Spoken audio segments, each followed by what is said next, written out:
ये जो farm house के बारे में आपको मालूम है, बहुत दिन से चर्चा चल रही है।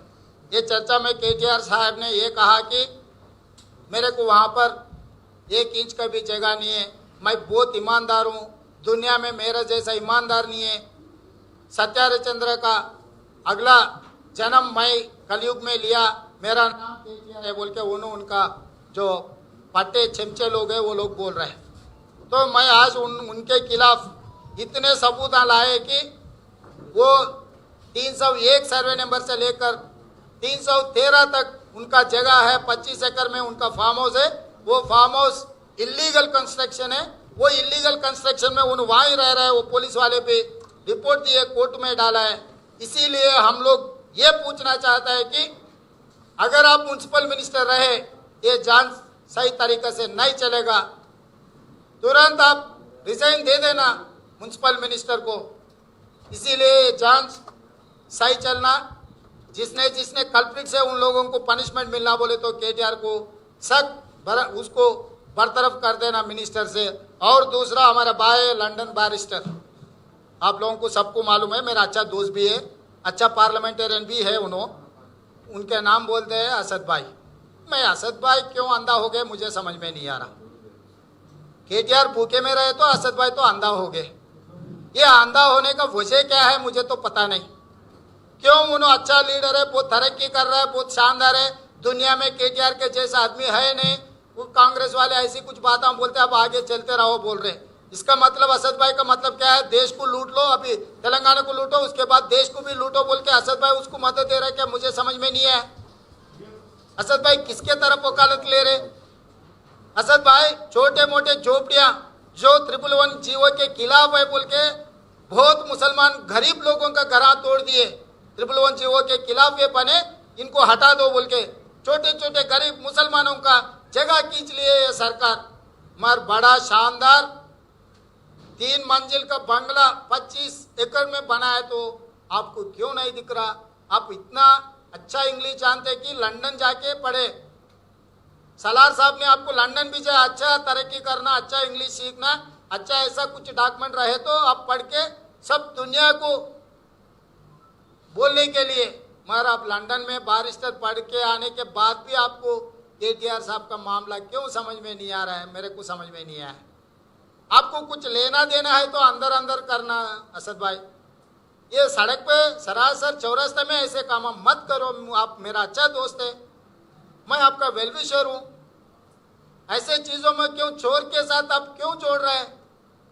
अच्छा दोस्त को 10 रुपए लेकर साथ में लेना, चोर को 10 रुपए देकर छुड़ा लेना। क्यों चोर के साथ आप घूमने के लिए कोशिश कर रहे हैं? ये कोई ठीक नहीं है।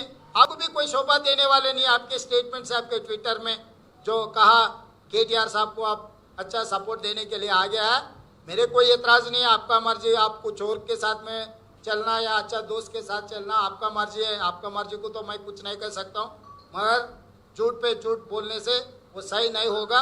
केटीआर का झूठ क्या है, उसका फार्म हाउस क्या है, उसमें क्या कैसे मंजिल बनाया, वो मंजिल को नेशनल ग्रीन ट्रिब्यूनल क्या डायरेक्शन दिए, उसके हिसाब से हम लोग लड़ने वाले हैं। उनके साथ में असद साहब रहने दो या ये लोग भी रहने दो, उनके जो भी पार्टी के चमचा लोग हैं वो चमचा लोग भी रहने दो, मगर इनको तो छोड़ने वाले नहीं है हम लोग। मुझे पता नहीं, असद साहब बोलना है। केटीआर साहब को हम डांटे तो केटीआर साहब को हम नंगा हाथ से पकड़ लिए तो असद साहब को तकलीफ हो गई। क्यों तकलीफ हो? असद साहब बोलना, मैं कैसे बोल सकता हूँ? मेरा भी दोस्त है, उनका भी दोस्त है। मगर अच्छा दोस्त को छोड़ के बुरे दोस्त के साथ में जा रहा है उनका वजह क्या है? असद साहब बोलना, मुझे तो पता नहीं। असद साहब को पूछना आप लोग, क्यों साहब ऐसा चोरों के साथ आप क्यों घूम रहा है बोल के।